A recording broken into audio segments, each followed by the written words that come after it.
just as we were about to land. We lost all contact with the control tower. The runway was swarming with biting zombies. We had less than 30 minutes of fuel left. Someone was frantically trying to open the cabin door. Others were trying to stop them. As the captain, I had to lead 47 passengers. We had to find a way to survive in a fallen city. But what waited outside the plane was a choice worse than death. I will never forget that afternoon. Seagate control tower went silent at 3:17 p.m. The co-pilot's face turned pale. Through the cockpit window, I saw movement on the runway. It wasn't a ground vehicle. It was a crowd of figures tearing each other apart. The altimeter showed 800 feet. The fuel gauge made my heart sink. When I heard the first scream from the cabin, I knew. Seagate Tower, this is flight HC-327. Leo's voice was trembling. I am Marcus, 35 years old. I have flown from Cloud River to Seagate for 7 years. In 7 years, I have never lost contact like this. Switched to 121.5. I grabbed the radio. It was the emergency frequency that all aircraft monitor. To all units, this is flight HC-327. Altitude dropping through 5,000. Leo was breaking into a cold sweat. Approach and ground frequencies. Tried them all. I checked the instruments. Look down there. Leo pointed to the right. Through the thin clouds, the outline of Seagate became clear. 3:30 p.m. This city of 2 million people. Hardly any cars were moving on the roads. Altitude, 3,000 feet. The runway is clearly visible. Runway 25. A runway I could land on with my eyes closed. What's that? Leo's voice cracked. There are people on the runway. No, they aren't normal people. Their movements are wrong. Their posture is wrong. Altitude, 1,500 feet. Attention passengers, this is your captain. I pressed the PA button, trying to keep my voice steady. Due to a temporary communication failure on the ground, please fasten your seatbelts and fold your tray tables. Leo looked at me. Are we really landing? Not enough fuel for an alternate airport. 2.3 tons. 40 minutes of flight time at most. The nearest alternate is Blue Mountain. It takes 35 minutes just to get there. I can't think about that. Landing gear down. 3 green lights. Gear down. 3 lights. Leo's hands were shaking. Altitude, 500 feet. I saw them clearly. Their clothes were torn, their movements strange. Pouncing on the ground like beasts. Should we go around? Go around to where? Altitude, 200 feet. I must focus. The plane must land safely. The automated voice announces the altitude. The main wheels touch down. A familiar, yet strange vibration. Thrust reversers open. Braking. Speed is dropping. 100 knots, 80 knots, 60 knots. What I see outside makes my stomach turn. Human figures lie scattered across the apron. Dark red handprints on the jet bridge glass. And those moving things. They are running toward us. Turn left into E3. Obstacles on the taxiway. Luggage is scattered around an overturned shuttle. Go around it. Keep taxiing. Park at a remote stand. I've made a decision. No jet bridge. It's too dangerous. The moment I shut down the engines, the world becomes terrifyingly quiet. I take a deep breath and start the announcement. Passengers, this is Captain Marcus. I put down the mic and look at Leo. He is pale. What were those? I don't know. Claire, the purser, knocks and enters. Captain, people saw. What's happening outside? Her voice is shaking now too. Calm them down. Should I tell the truth? Tell them we are waiting for ground instructions. She nods and leaves. Leo turns on the emergency frequency receiver. He tries to pick up any signal. I stare out the window. Those things are getting closer. They are circling a Boeing 737 parked next to us. Its cabin door is open. There is blood on the stairs. Hank, the security officer, enters. Captain Marcus. It's bad. Passengers in the back want to open the door. They say staying on the plane is just waiting to die. I stand up. I'll talk to them. I walk out of the cockpit. The atmosphere in the cabin is suffocating. 47 pairs of eyes stare at me. Fear, confusion, and anger. Don't give us that official talk. What is happening out there? Mr. Silas, please calm down. Calm down. He points out the window. Look at those things. Everyone looks outside. One of the infected is on the 737's wing. It is biting something. It's too far to see, but the movement. That posture is not human. A woman in the back starts crying. We have to leave. Silas shouts. Fly the plane. I have to tell the truth. We don't have enough fuel. The cabin goes deathly silent. There are 2.3 tons left. Only enough for 40 minutes of flight. What do we do? I point 200 meters out the window. Then go refuel. There are 20. I pause. The atmosphere grows heavy at the thought of them. No, I say. We will find a way. The doors are locked. They can't get in. Claire walks over. Captain, we're receiving a signal. I hurry back to the cockpit. Leo points to the screen. The ACARS system. The message is brief. Safe zone established on Emerald Islet. It's 120 nautical miles. We need at least 3.5 tons of fuel. We only have 2.3 tons. I try calling back, but there's no response. Leo says, it might be an automated broadcast. The setting sun turns the tarmac blood red. The shadows of the infected stretch across the ground. Leo, calculate the exact fuel consumption. He nods and starts marking the flight chart. I stare at the fuel tanker outside. It's so close, yet it feels worlds away. I'm getting off this plane. Staying here is a death sentence. I know the real test has just begun. When survival becomes the only goal. I look at my family photo in the cockpit. Is Cloud River also? I must keep these people alive.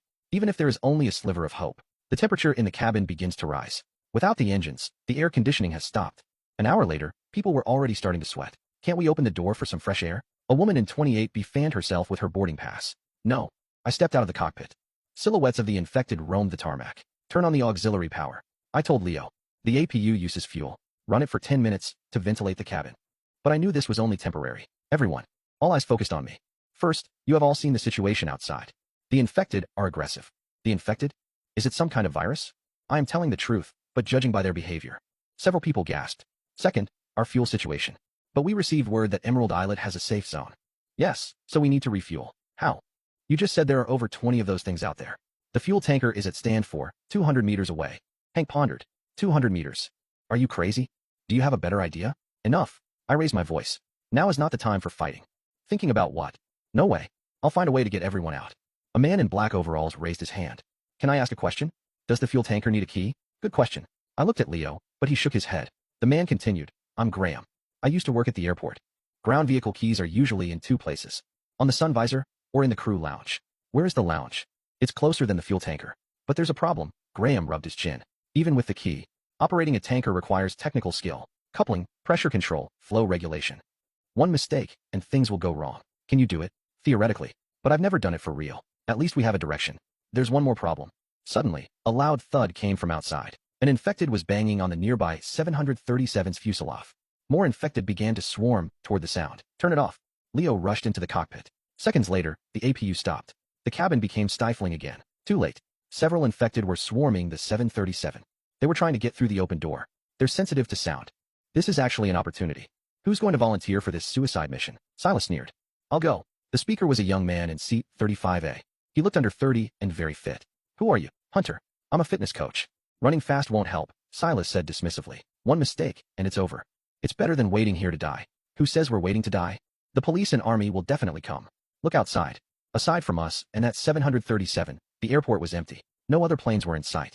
This is not normal. Maybe they were all canceled. Maybe the whole city is. The speaker trailed off. Panic began to spread. A woman sobbed while others searched their bags for medicine. I had to raise my voice. Wait here for a rescue that might never come, or take action. Let's vote. If you agree, I'll have Claire hand out paper and pens. 10 minutes later, the results were in. 31 votes to find a way to refuel. 16 votes to wait for rescue. We refuel and leave. Majority rules. Silas looked grim but remained silent. Now, who is willing to go out with me? As soon as I finished, Leo was the first to stand up. I'll go. No, you need to stay in the cockpit. Then I'll go. Count me in. Hunter, Hank, and Graham volunteered. Too many people will make us an easy target. That makes sense. Hank said, Marcus and Graham will go get the keys. Why do you get to decide? Because we are the ones willing to risk our lives. I stared at him. If you don't trust us, go do it yourself. Silas shut up immediately. We need weapons. There are no weapons on board, but there are tools. Claire found metal brackets from the food carts. I grabbed a fire axe from the cockpit. How will we stay in contact? Leo pulled out an emergency flashlight. 3 short, 3 long, 3 short. The sun was setting low. The shadows of the infected stretched longer. They looked like the tentacles of a nightmare. We'll leave through the cargo door. It's under the fuselage, hidden from the cabin. Before we left, Claire handed me a bottle of water. We'll be back. Honestly, I wasn't sure, but I had to show confidence. On the way to the cargo hold, the passengers' stares felt like needles. Some looked hopeful, some doubtful, and some afraid. A little girl held her mother's hand. Is he going to fight monsters? Her mother covered her mouth and cried. We reached the cargo door. Hank went down first with professional movements. Hunter followed. Graham was clearly nervous. His legs were shaking. I patted his shoulder. The moment we stepped out, a foul stench hit us. I fought the urge to gag. Most of the infected were gathered near the terminal. We were safe for now. Hank gestured to follow the plan. He and Hunter went right toward the 737. Graham and I went left, staying close to the fuselage. There were dark stains on the tarmac. It was blood. 50 meters. 100 meters. The ground crew lounge was ahead. The door was ajar. It was going too smoothly, which made me uneasy. A metallic clanging came from Hank's side. They were making noise. Sure enough, the wandering infected were lured away. They stumbled toward the source of the sound. This was our chance. I froze the moment I pushed the door open. Someone was inside. His exposed skin was an eerie grayish white. The body moved. He wasn't a zombie. He was still breathing. Help me. The bleeding had stopped, but the wound was festering. What? He coughed violently, spitting up blood. Where? The control tower? That's at least 500 meters away across the main runway. Graham and I looked at each other. Leaving him behind would weigh on our conscience. Graham picked up a set of keys. They were for some kind of vehicle. We turned to leave. Please. Ben struggled to crawl up, begging us. The infection was spreading. He knew what he was becoming. I gripped my fire axe. Ben's desperate cries echoed behind us. Outside the lounge, Hank and the others were still making noise. There were already over a dozen of them. I signaled with my flashlight. Hank saw it and began to retreat with Hunter. One of them was incredibly fast. It nearly pounced on Hunter. Hank shoved Hunter aside and was tackled instead. His scream tore through the twilight. The infected tore into him as blood sprayed everywhere. Hunter tried to save him, but was blocked by more of them. Run! We didn't care about being quiet anymore. The three of us ran for our lives. Behind us were the roars of the infected and Hank's fading screams. We rushed up the stairs. Graham was the first into the cabin. Hunter was second, and I was last. As the door was closing, a pale hand reached in. I hacked it off with my axe. The severed hand fell to the floor, still twitching. The door locked. We were safe. The cabin was deathly silent. Where's Hank? Someone gasped. Another began to cry. I told you people would die. Hunter stood up abruptly and grabbed him by the collar. Enough. Did you get the keys?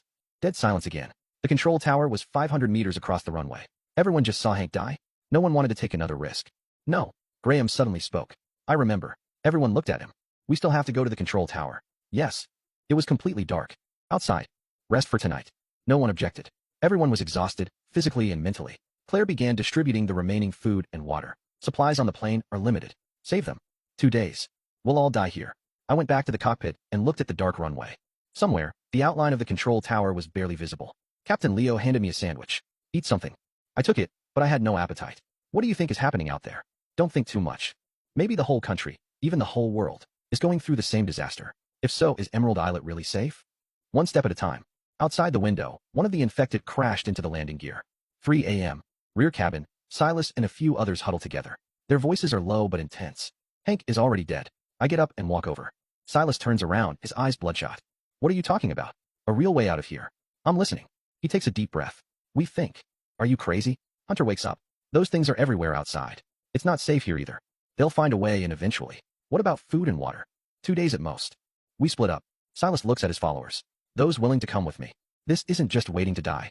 But someone has to go out and face death. Silas sneers. Will it be you? I can't argue with that. Listen, everyone. What are you doing in the middle of the night? Trying to survive. Gradually, everyone wakes up. 2 choices lie before us. I think Silas is right. A middle-aged man stands up. Instead of dying trapped here, fight for what?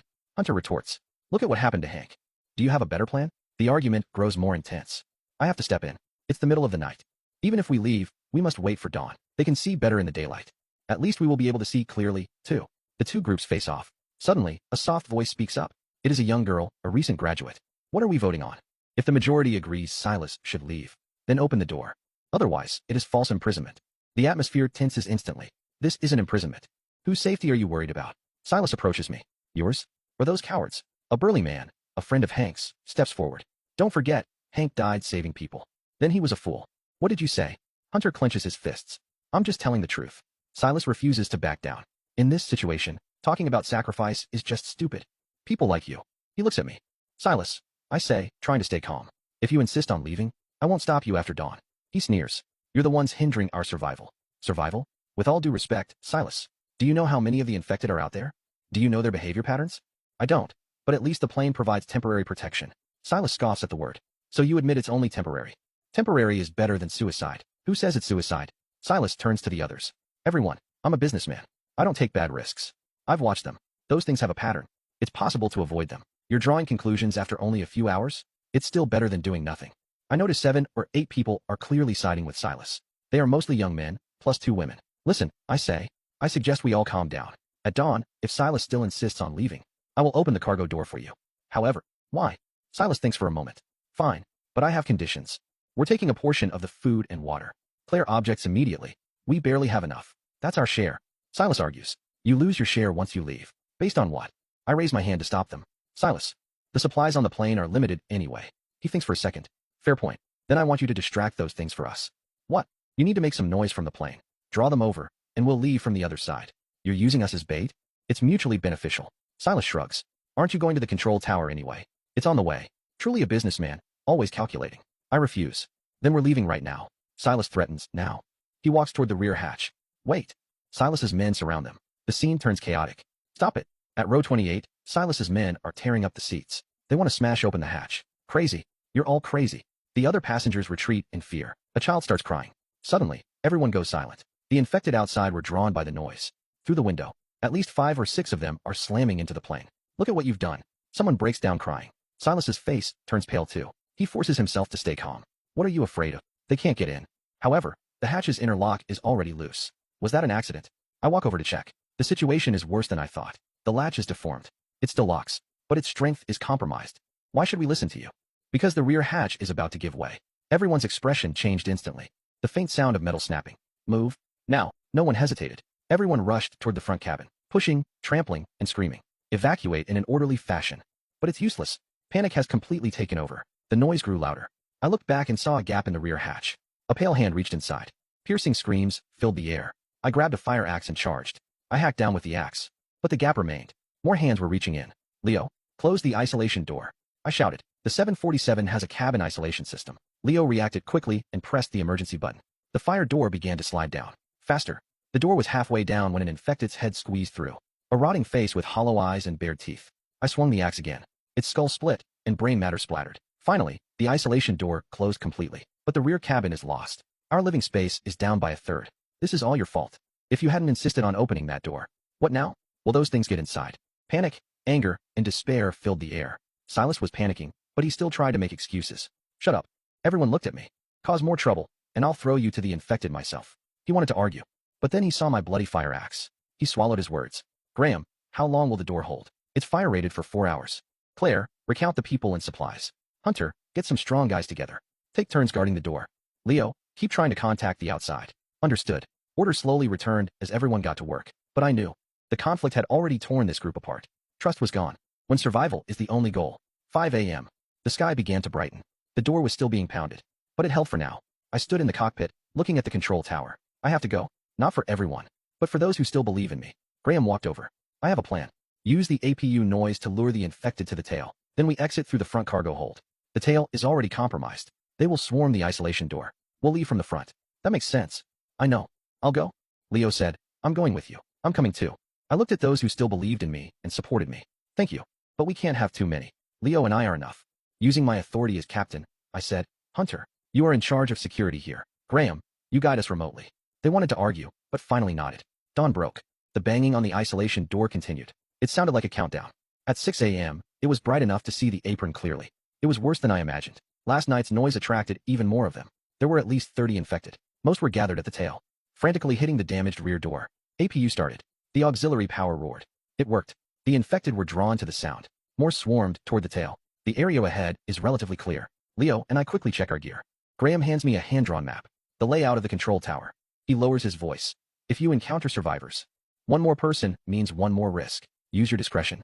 Before we leave, Claire hands me 2 bottles of water. Come back alive. The front cargo door opens slowly. The morning breeze smells of rot.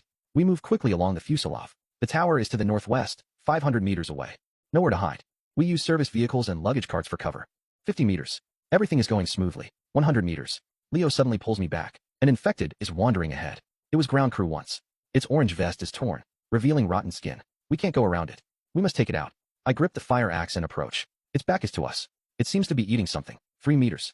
I raise the axe. Just then, it suddenly turns around. Its rotting face is right in front of me. It's chewing on a piece of unidentifiable meat. No time to think.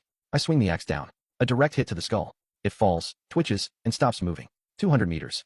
5 or 6 of the infected are gathered near a shuttle bus.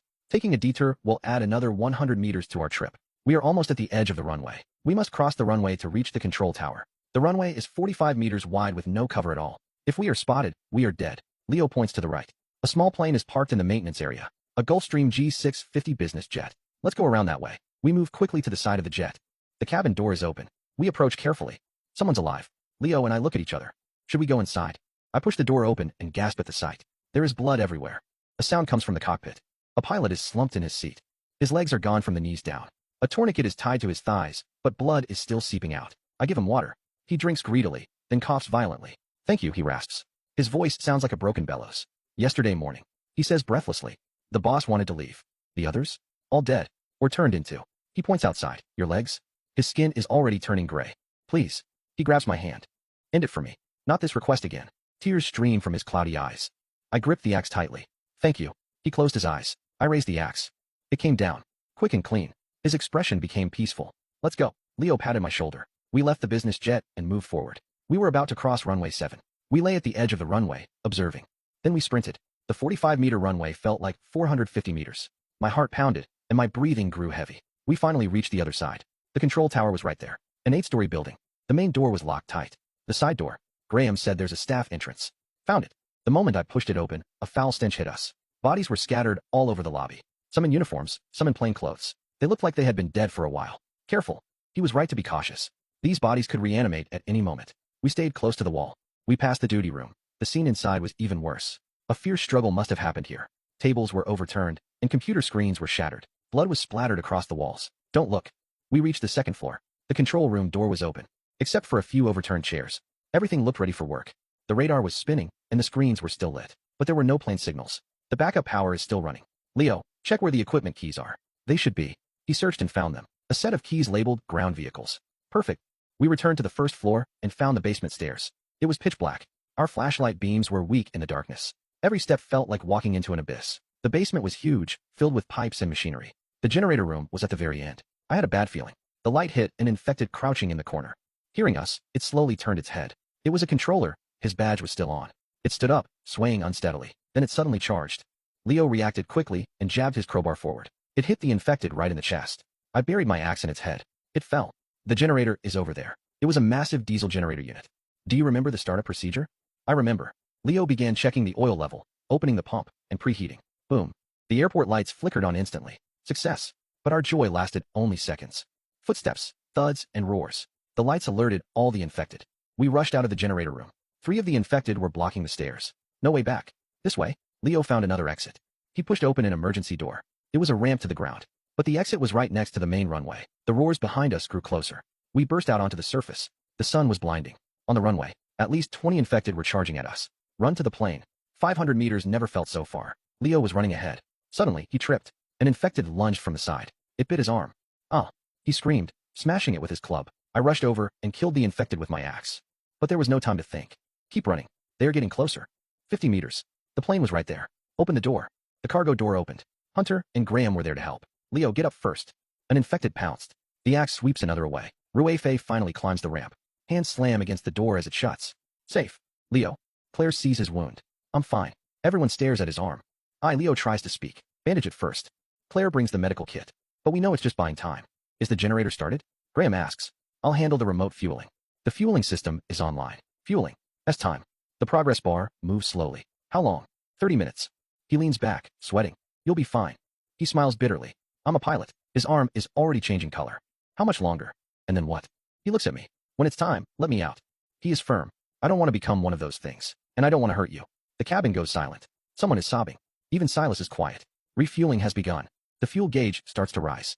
Leo's condition is worsening fast. The gray color has reached his shoulders. He has a fever. He is delirious. Claire wipes his sweat with a wet towel. The others keep their distance. Will he turn suddenly? It shouldn't be that fast. Fuel gauge, 2.8 tons. He can't hold on anymore. Leo's breathing quickens. His eyes are bloodshot. Everyone get back. I shout, and everyone retreats in a panic. Leo struggles to stand. I need to go out. Wait a little longer. I hold him. His voice is hoarse and low. Suddenly, he shoves me away. His strength is incredible. Go away. It doesn't sound like him anymore. His eyes have turned completely gray. The transformation is starting. Quick. Hank's friend rushes over to help me restrain him. Leo struggles wildly. His strength is increasing. Throw him out. No. I roar back. It's full of the infected out there. Then what? He's turning. Leo's skin has turned completely gray. His nails are growing long and black. Graham yells, put him in the cargo hold. We work together to drag him toward the cargo hold. He fights back wildly, scratching Hunter's arm. Damn it. We finally push him into the cargo hold. The moment the door slams shut. Hunter, your wound. It's just a scratch. But no one can be sure. Can a scratch spread the infection? Quarantine him. What? He might be infected. It's just a scratch. Who knows? Silas looks at the others. Are you willing to risk it? The crowd starts to panic. A middle-aged woman becomes hysterical. Liars. Hank is dead. More people start shouting accusations. Some are crying, others are cursing. Some sit on the floor in total despair. Hunter stands in the center and rips open his shirt. 3 bloody marks. Not deep, but terrifying. You're right. I might be infected, he says calmly. I volunteer to be quarantined. Just give me a corner. Hunter, you don't have to do this, I say. It's necessary, he interrupts. For everyone's safety. He walks to a corner of the cabin and sits down. 2 hours, he says. If I'm fine after 2 hours, it means scratches don't cause infection. If something happens. Those words again. The banging in the cargo hold grows louder. Leo. No, that thing that was once Leo is attacking the door. Will the door hold? The cargo door is reinforced. Graham says, though he doesn't sound sure. A loud crash. Everyone gasps in fear. Hurry up. But the fueling speed is fixed. Bang. The dent in the door is getting worse. It's going to break. People start grabbing life jackets, even though they are useless on land. Others search for weapons, cutlery, fire extinguishers, anything useful. Some even kneel and pray. Silas and his men huddle together. 3.4 tons. Prepare for takeoff.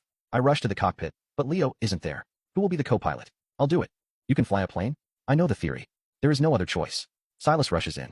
What about Hunter? I look back. Hunter is still sitting in the corner. It has been 20 minutes since he isolated himself. Take him with us. Are you crazy? Silas stares. He might be infected. It's not certain. You're gambling with everyone's lives. What do you want then? Why not? I stand up and stare at him. Because we're still human. He sneers. Humanity? At a time like this? This is exactly when it matters. Either shut up or get out. Pick one. He turns purple with rage, but finally leaves the cockpit. Start the engines. Left engine starting. A familiar roar. But the banging in the cargo hold gets more frantic. Everyone sit tight.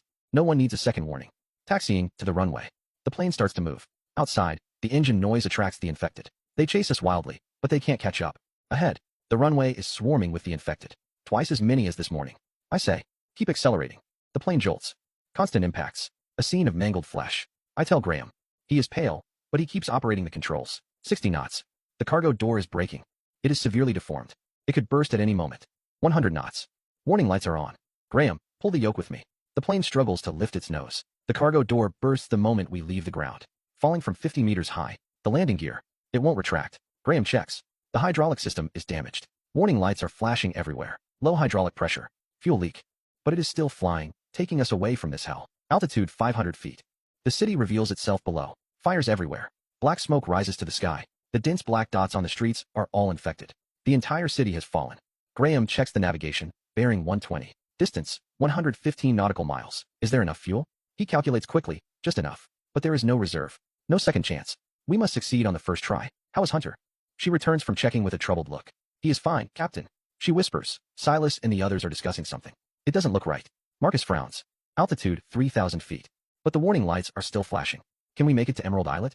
Theoretically, yes. Suddenly, the plane shakes violently. Shut down the left engine. Adjust the trim. Speed is dropping. Fuel consumption is rising. Graham turns pale. Not enough fuel. How much are we short? 10 nautical miles. At sea, that is the distance between life and death. Reduce weight. Marcus rushes out of the cockpit. Everyone listen up. Throw out all the luggage. Reduce weight. After a few seconds, everyone starts moving. Bags, backpacks, even extra clothes. Everything is thrown out through the breach in the cargo hold. Still not enough. Several men start removing the rear seats. One by one, the seats are thrown out. Still a bit short. Throw out the meal cart. The meal cart is very heavy. After it is gone, Graham finally nods. It is enough. Emerald Islet is getting closer. It looks so peaceful on the blue sea. Is it really safe there? Someone asks, but no one answers. Because no one knows the answer. Maybe it is another trap. But at least it is hope. Our altitude is dropping too fast. A single engine cannot maintain altitude. We are in a slow but steady descent. How much further? 60 nautical miles. At this descent rate, we will crash into the sea 20 miles before the island. We must restart the left engine, but it is malfunctioning. Try the restart procedure. The engine sputters and stops again. It is still not working. Still nothing. It is Hunter's voice. You are fine. The scratch has already scabbed over. 2 hours have passed. I am still myself. It might be the fuel line. Graham says it was caused by the impact. Wait, Hunter says suddenly. What if it is the fuel quality instead of the line? What? The fuel we just loaded might have impurities? That makes sense. The airport has been paralyzed for days. The fuel quality from the fuel tanker cannot be guaranteed. Switching to the backup fuel tank. The 747 has multiple fuel tanks. Switching to tank 2. The engine sputters and shakes. The left engine is back online. At least it's working. Great. Altitude stabilized at 1,800 feet. We have another problem. The landing gear won't deploy. We found the emergency manual pump. Hunter volunteers. I'll do it. It takes 700 pumps to lower the gear. This is going to be exhausting. I see the island. I see the island. Someone yells. Emerald Islet appears on the horizon. A small green dot. Emerald Control Tower. Requesting landing clearance. Could this place also be? The cabin erupts in cheers. We receive your signal. Wind 090 at 5 knots. Roger. Preparing for approach. Running on a single engine. Hydraulics failed. Please prepare emergency equipment. For 100 pumps in, we are too high. Graham says. You're right. Our glide angle is wrong. We need to circle around, but that consumes fuel. The fuel gauge is already at 0. No choice. Turning left. The plane is shaking. The damaged airframe is screaming. Fuel warning. How much is left? Less than 100 kilograms. Completed the circle at 600 feet. Aligning with the runway. Clank. Only 2 green lights. Right main gear not locked. Landing on 1 wheel. 200 feet. 100 feet. 50 feet. Brace for impact. 30 feet. 20 feet. 10 feet. Left main gear touchdown. The plane tilts violently. Right wing scrapes the ground. Sparks flying. Brakes. Reverse thrust. Only the right engine has reverse thrust. The plane spins like a top. Everyone is screaming. Tires bursting. Metal grinding. It finally stopped. Silence.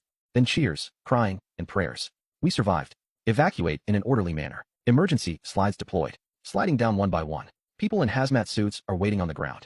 Welcome to Emerald Islet. A voice comes from inside a hazmat suit. You are safe now. Safe. Is it true? I am the last to leave the plane. Looking back at this battered 747. Dents and bloodstains on the fuselage.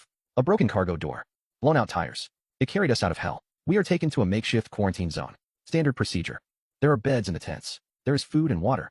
It is simple, but tell us, it is heaven. How many survivors are here? I ask.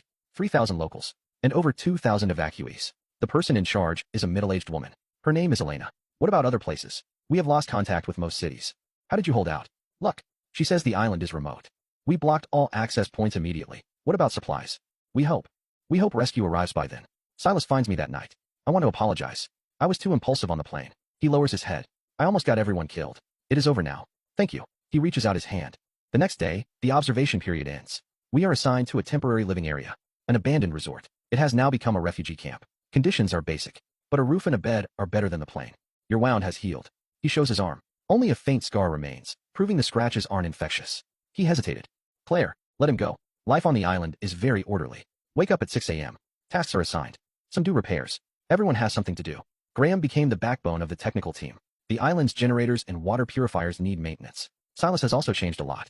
He organized the supply distribution team and was surprisingly fair. Captain Marcus, I need your help with something. What is it? We intercepted a distress signal. He turns on the radio. This is Cloud River. Survivors requesting help. At least 200 people are at the downtown broadcasting center. 200 people. But his expression is grim. The situation in Cloud River is terrible. How bad? At least 100,000 of the infected. Marcus asked. Then why tell me? Because. She hesitated. What? If it were your family. I'm going. It's too dangerous. They're my family. I understand, but. Then I'm going too. Hunter and I are coming with you. Claire, count me in. More people stepped forward, even Silas. You're all crazy. Elena couldn't believe it. She looked at everyone. Thank you, but I can't allow this. Elena looked at us. I'll give you a helicopter. Just one. The only one on the island. And me, 171. It holds 20 people. One chance. When? Tomorrow morning. That night, I studied the map. The broadcasting center is in the city center. It's surrounded by skyscrapers. The helicopter can land on the roof. But from the roof to the interior, how many of the infected are in between? No one knows.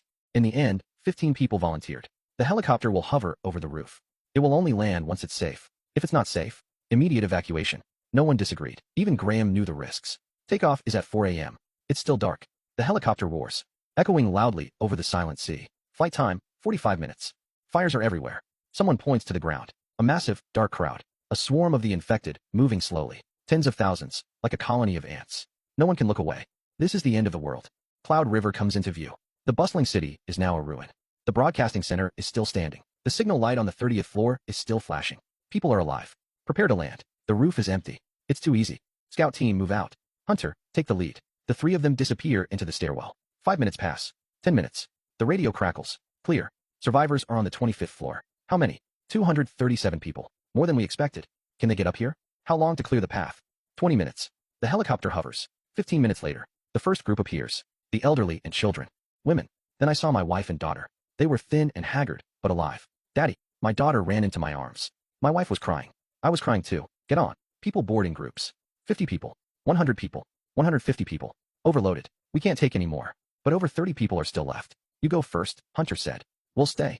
Come back for us next time. Hunter, hurry. The infected are coming up. Roars echo from the stairwell. They found us. Take off. The helicopter begins to rise. I look down at the rooftop. Hunter and the others build a defense with furniture, blocking the stairs with anything they can find. The infected burst out. Hunter grabs an iron rod. Claire is by his side. And the others. They are fighting. Tobias time. The helicopter flies higher and higher. The figures on the roof grow smaller. One last look. Hunter is still standing. On the way back to Emerald Islet. The cabin is packed with people. 237 survivors. Crammed into a space meant for 20 people. Some are standing. The air is thin. Someone starts to vomit. The pilot is drenched in sweat. 20 minutes in, the engine protests. It is running on severe overload. Hold on, I tell the aircraft. They are all so thin. There were supplies in the broadcasting center basement. If you hadn't come, the daughter says suddenly. We would have. But we all know the truth. Over 30 infected rush onto the roof. Warning. The pilot's voice changes. The right engine is smoking. Shutting down the right engine. Flying on one engine. Altitude is dropping. Cloud River, throw out any heavy gear. Not much left to throw. Everyone, don't move. If the center of gravity shifts, we will lose control. 10 minutes. The longest 10 minutes in history. I finally see the island. Emergency landing. No time for a standard approach. Everyone, brace for impact. A hard landing. The landing gear can't take it. It snaps right off. Sparks, smoke, and the screech of metal. skidding for 200 meters before stopping. But we survived. The cabin door opens. People scramble out. Medical staff rush over. Stretchers, oxygen tanks, and first aid kits. Our legs are too weak to stand. Hunter and the others. The word hero feels too heavy. A bonfire party that night. To remember those who didn't make it. Little Jean, Hank, and Leo. Silas approaches me with a glass. To them, we clink glasses. The liquor is strong. It burns my throat. I look at the starry sky. A night sky with no light pollution. When will it happen? Maybe next year. He says suddenly. My daughter runs over. Dad, tell us the story of the plane. A group of kids gather around. They are full of curiosity. Maybe this is hope. The next generation. Those who grow up among the ruins. Once upon a time, there was a plane. 3 months later, life on Emerald Islet has settled into a routine. I have become the only pilot on the island. That helicopter is completely scrapped. Without spare parts, the 747 is just a pile of scrap metal. But we are building, using parts from the planes. Graham and the others built wind turbines. Using cabin seats. They built frames for greenhouses. Everything is being recycled for a new use. My wife helps at the clinic. Doctors are rare on the island. Anyone with medical knowledge is precious. My daughter attends the temporary school. Yes, we even built a school. History class is interesting. She says they learn about the world before the virus. Silas is now a member of the steering committee. He handles supplies and external communications. The disaster stripped away his mask, revealing who he truly is. He found me. There are faint voices on the radio. Survivors everywhere are looking for others. We contacted a base in Seacoast City yesterday. They are in a similar situation, waiting for the right moment. There are over 5,000 people on the island now. Supplies are running out fast. We can only last until winter. We must find new resources and cut back. Someone suggested fishing, but the boats need fuel. Then we will build sailboats. We debated over who could build them, and what to build them with. The answer, the aluminum skin from the planes. We'll know once we try. Graham led the design. A month later, the first aeroskiff was launched. It was ugly, but it could float. Floating is enough. Soon, we had a small fleet. For fishing, transport, and patrols. Emerald Islet became a sea fortress. One morning, a sentry reported an approaching ship. Everyone became tense. It was a battered fishing boat. Someone on board was waving a white flag. They were seeking shelter. There were over 20 people on board. They traveled north from Fuzhou. From Fuzhou to here is 500 kilometers by sea. They spent 2 months on that broken boat. Many islands along the coast still have people. Good news. Humanity is not extinct. We took them in. Every survivor is precious. That autumn, bigger news arrived. The capital is still there. A clear radio signal. The capital is still functioning. Order still exists. How much longer will it take? But this is hope. Winter arrived. The sea began to freeze. Our first winter of the apocalypse on the island. Supplies became very tight. Daily rations were cut to the minimum. Silas even donated all his rations. I'm big enough to handle it. Dad, I'm hungry. My daughter never complained. I gave my dinner to her. Aren't you eating? Dad's not hungry. Let's share. An 8-year-old child. The disaster made children grow up too fast. I don't know if that is a good thing. At the coldest, it was 20 degrees below zero. Everyone huddled together for warmth. We depend on each other, but people got sick. With medicine scarce, we relied on our own immunity. Some elderly people didn't make it. We gave them sea burials. Let the ocean take them. Next year will be better. Elena said at the funeral. Otherwise, how can we go on? Spring finally arrived. The ice melted, and the first vegetables sprouted. Green buds appeared in the greenhouse. Life is so resilient. Dad, look, my daughter pulled me over. The tomatoes she planted in a pot were blooming. Tiny yellow flowers blooming amidst the ruins. I patted her head. New reports kept coming in. Survivor bases everywhere are expanding. Some places even started clearing the cities. The number of the infected is decreasing. They can starve to death, too. They can't last long without food. Back at John Jing's house, an emergency signal was received. The radio operator rushed in. There are survivors in Cloud River. Cloud River again. In the suburban industrial zone. How have they survived until now? But they are almost out of supplies. We must save them, but how? There are no planes left. Build a raft, someone suggested. They would just sink. I have a plan, Graham said suddenly. Everyone looked at him. An improvised hot air balloon. Use parachute material for the envelope. It was a crazy idea. 3 days and nights of nonstop work. The balloon was finished. It was crude, but it could fly. I'll go, I volunteered. It's too dangerous. My wife held me back. Someone has to go. Finally, I set off with 2 other volunteers. The balloon slowly rose into the air. People all over the island were waving below. The wind is in our favor. Heading toward the mainland. I saw the ruins of the city on land. Looking down from high above. The former civilization is even more haunting. Now, only wreckage remains. The industrial area in the west. I found a factory. Someone is waving a flag on the roof. They're alive. They're still alive. I can't control it precisely. It landed in the field by the factory. The infected immediately surrounded it. Quick. The survivors are rushing toward the balloon. They fled all the way here. Claire is here too. Her eyes are still just as determined. Quick, get in. They climb into the basket one by one. It's severely overloaded. It won't lift. Someone must stay behind. I'll stay, Hunter said without hesitation. No, I'll stay. Go first. Captain, this is fate. I jumped out of the basket. The balloon immediately began to rise. We'll come back for you, Hunter shouted. I waved as the balloon flew higher and higher. It flew further away. The infected closed in. I grabbed a metal rod. If this is the end, at least I'll die standing. The first infected pounced. The second, the third. Gunshots. Rapid fire. The infected fell one by one. A squad in camouflage rushed over. The military? It's the military. Are you alright? The officer asked. I'm fine. Who are you? East China Military Search and Rescue. Cloud River. How are the other places? They're slowly recovering. There is still half a year until the end of the year. How is the situation on Emerald Islet? You have done well. We will send supplies there regularly. He looked at the distant city where the smoke had cleared. It revealed a broken silhouette. Reconstruction will take generations of effort. The hardest times are over. A military ship took me back to Emerald Islet. I saw more hope along the way. Clean ports and reopened docks. Some places even started repairing the power grid. Civilization is reborn from the ruins. Back on the island, my daughter ran into my arms. Dad, you're back. I'm back. My wife was crying. They were tears of joy. That night, a grand bonfire party was held on the island. This time, it was a real celebration. Hunter and Claire were surrounded by the crowd. Silas was drunk. Elena announced a big decision. Starting tomorrow, we are preparing to return to the mainland. Not everyone, just volunteers. To go back and help with the reconstruction. I'll volunteer. Me too, said Claire. Count me in. And me? Are you going? My wife asked. I am a pilot. She understood. Then we'll go together. My daughter hugged my leg. Daddy, where are you going? The next day, the first boat back to the mainland departed. 100 people with tools and seeds. I stood at the bow with hope, watching Emerald Islet fade into the distance. This place sheltered us. This will always be our second home, I said. The boat sailed toward the mainland. The rising sun turned the sea to gold. I remembered my first flight. The instructor said a pilot's duty is to deliver passengers safely to their destination, not just to Seagate, but to tomorrow, to a hopeful tomorrow. My daughter held my hand. Daddy, will there be planes again? Will you still fly them? Yes. Will you take me with you? One day, we will fly again. We will fly freely in a clear sky.